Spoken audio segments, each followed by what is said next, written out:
When you imagine Nepal, what comes to mind? I bet it's towering peaks, maybe that ancient mystique, the roof of the world, right? Absolutely. That's the image most people have.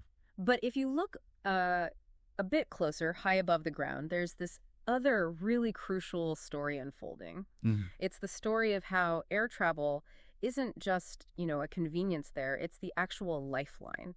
It connects this unique country to the world and also connects it within itself across that incredibly challenging geography. Yeah, the internal flights are critical. Every single aerial view tells a tale there, it feels like.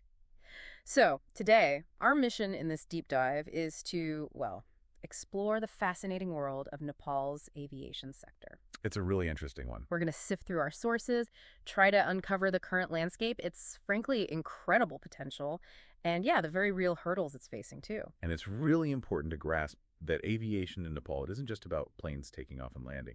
It is quite literally the main gateway for tourism. The front door, basically. Exactly. Right. Which is Nepal's major revenue source. Yeah. Every single tourist arriving by air, they add value, directly and indirectly, right across the economy. So this deep dive is your chance listening in to get a pretty rapid, but we hope thorough understanding of a really vital sector. Maybe uncover some surprising facts, those aha moments about a country that, let's be honest, sparks a lot of curiosity globally. It certainly does. Okay, let's unpack this then. Starting with the current scene, our sources say Nepal primarily operates through one main fully commercial international airport, Tribhuvan International Airport, TIA, right there in Kathmandu. That's right. TIA is definitely the workhorse, the main hub. Yeah. But, what's really interesting is that Nepal actually has two other significant new international airports. Oh. Yeah, Gautam Buddha International Airport, GBIA, down in Parahawa, and Pokhara International Airport, PIA, in Pokhara. Right, Pokhara, popular spot. Very. Yeah. But the fascinating thing is both of these brand new facilities are, well, currently quite underutilized. Underutilized despite being new. Okay. Yeah. And all of this, just for context, falls under the Civil Aviation Authority of Nepal, CAN. Yeah. They're the governing body handling, all the infrastructure regulations, the whole lot. You mentioned those two new airports are quite underutilized. That seems odd, especially if TIA is the main hub and presumably busy. What's stopping them from really taking off, so to speak? It is a bit of a paradox, isn't it? Our sources seem to point to a couple of things. Firstly, maybe a lack of really aggressive global marketing for these new gateways. Okay. And maybe also some hesitation from the airlines themselves to shift away from the established TIA, even if it is overcrowded. They might need stronger incentives or clearer policy signals, perhaps. A bit of a chicken and egg situation, then?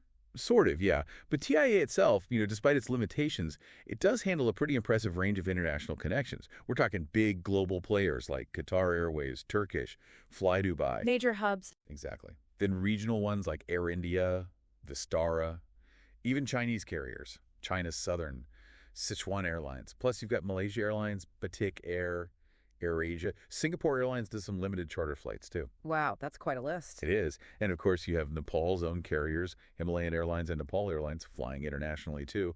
Although Nepal Airlines has, well, somewhat limited routes these days. And then internally, connecting a country that mountainous must be a huge logistical puzzle. Domestic air travel must be key. Oh, absolutely.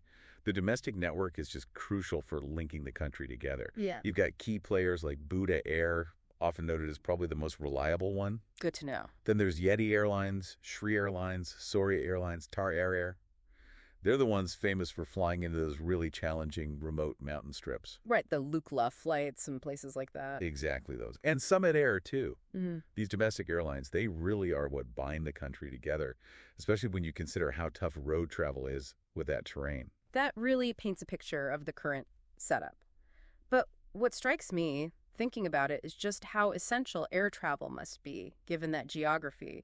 The peaks, the remote valleys. It seems like for many people and places, it's not just convenient, it's probably the only link. You've absolutely nailed it. That's the core insight, really. It's like the country's shape demands an airborne solution. Precisely. Think of it as the ultimate tourism gateway, as you said earlier. All the activities people go there for, trekking, mountaineering, the Lumbini pilgrimage, adventure travel, they all fundamentally rely on air routes, bringing people in, moving them around. Right. And then there's Nepal's incredibly interesting geostrategic location. It's nestled right there between India and China, these two economic giants. Yeah, that's unique. And this is where our sources suggest some really massive potential. Despite being landlocked, Nepal's airspace could almost be its next ocean. You know, Whoa, interesting way to put it, like a transit hub. it's exactly. Potential as a transit or refueling stop for long-haul carriers. It could shift how people see it, from just a destination to maybe a critical waypoint. Okay. And of course, because of Nepal's difficult geography, those mountains, that terrain, there's just a constant natural demand for air travel. It's often the only practical way to reach mountain and rural regions. Makes sense. And one last thing, we can't forget the labor migration dependency. There are daily flights to the GCC countries, the Gulf states, because there's such a large base of Nepali migrant workers there. That's another critical economic role aviation plays. So, okay, there's this huge inherent potential, this natural demand. But as we hinted, our sources also really clearly show that Nepal's aviation sector is, well, battling some serious challenges, almost like headwinds threatening to clip its wings before it can truly soar.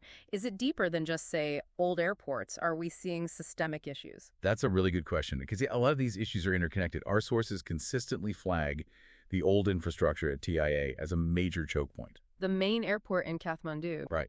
It's just a single runway airport. It constantly faces capacity overload, and unfortunately, it seems to suffer from poor maintenance too, which, can lead to frequent operational problems. Not ideal. Not at all. And compounding that is the lack of international connectivity. Very few direct flights to places like Europe, the U.S., Australia. So you have to connect through somewhere else. Exactly. Which leads to this overdependence on Middle East hubs, mainly Doha and Dubai, for onward travel. Which adds time and cost, I imagine. Absolutely. And it raises that question, how can Nepal truly open up to the world without more of those direct links? Yeah. And then this is a big one. There are significant regulatory and safety issues. Nepal, unfortunately, is currently banned from flying into EU airspace due to safety concerns. Oh, wow. Still. Yes. And our sources note a lack of internationally certified training and maintenance facilities within Nepal itself. This really impacts global perceptions and, standards, creates a bit of a trust deficit, perhaps. That's a major hurdle. It is. Add to that the weather dependency and poor technology. Flights get delayed or canceled frequently because of unpredictable weather, especially in the mountains. And limited navigation aids don't help that situation. Right. Visibility and things like that must be huge factors. Huge.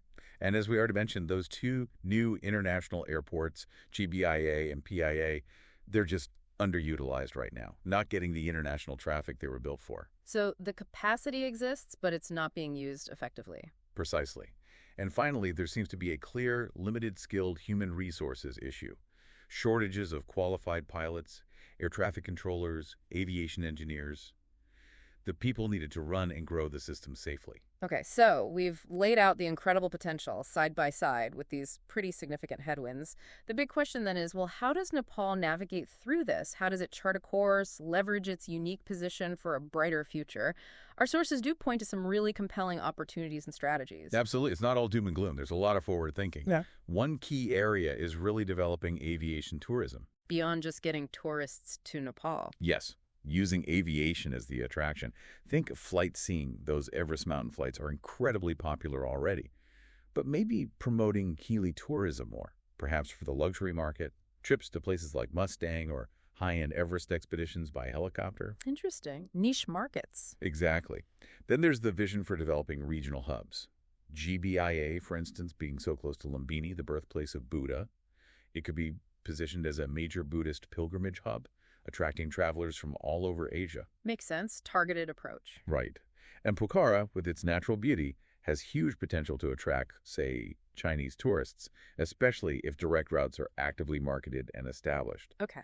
Beyond tourism, there are also opportunities in cargo and logistics, especially with e-commerce rising globally and within Nepal, and maybe even developing MRO centers, that's maintenance, repair, and overhaul. For planes. Yeah, for regional aircraft.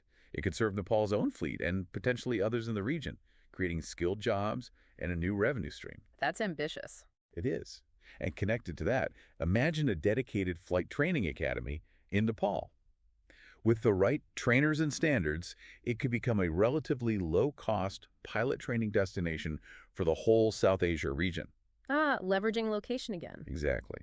Now, to fund a lot of this, the sources stress that private investment and public-private partnerships, or PPPs, are going to be essential, inviting foreign investment in airport infrastructure, ground handling, even air services. So it needs external capital and expertise, basically. That seems to be the consensus, yeah. So, okay, we've talked about upgrading the sort of nuts and bolts, the airports, the routes, the training. But the sources also seem to dig into broader, maybe more visionary policy recommendations that could really transform the whole sector, right? What are some of those bigger strategies? Yes, there are several key policy directions highlighted. Implementing a more aggressive, open sky policy is seen as critical, basically allowing more international airlines easier access to fly into Nepal. The idea is that more competition would likely mean lower prices for passengers and ultimately attract more tourists. Now, an open sky policy, that sounds potentially great for consumers and tourism, but does it come with risks? Like, could it overwhelm local carriers or maybe even the existing infrastructure if it's not managed carefully? That's a very fair point, Huh. and yes, it's a valid concern. The sources do acknowledge the need for perhaps careful phasing of such a policy and maybe putting support mechanisms in place for the domestic airlines to adapt. Right. However, the overarching argument presented is that the benefits increased competition, connectivity, tourism growth would likely far outweigh those risks, provided the regulatory framework, especially safety oversight, is strengthened at the same time. Okay, so it needs to be done smartly. Exactly, hand in hand with other improvements. Then there's talk of tourism diversification, moving beyond just trekking and mountaineering into niche markets like, say, medical tourism, more adventure tourism options, maybe even actively attracting digital nomads. Interesting. For those new airports, GBIA and PIA, the strategy needs to be focused.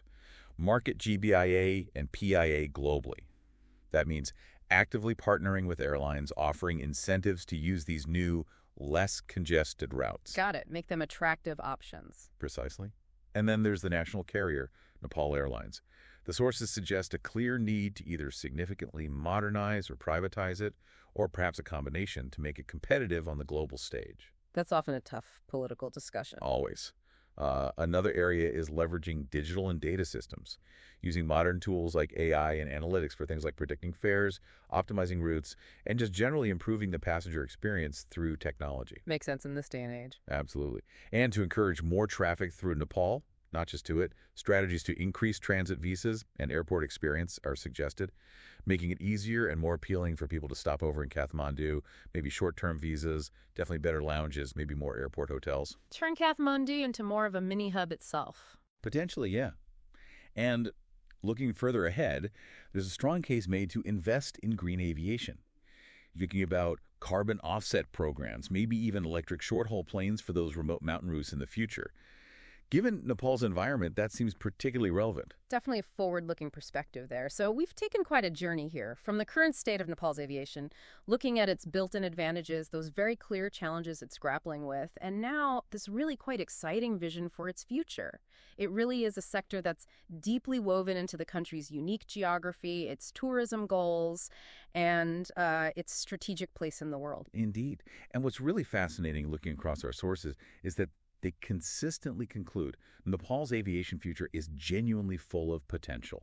It really is. Despite the challenges. Despite the challenges. The consensus seems to be that with the right strategy, strong leadership, and crucially, real collaboration between the government and private players, Nepal absolutely can rise. It could become a hub for tourism, definitely, but also potentially for training and for regional transport. So the pieces are there, maybe needing assembly. That's a good way to put it. So for you listening, whether you happen to be a policymaker, maybe a business owner, or perhaps just someone who loves to travel, it really is time to look to the skies, isn't it? And maybe consider how this global connectivity, how aviation can truly shape nations and unlock just immense opportunities.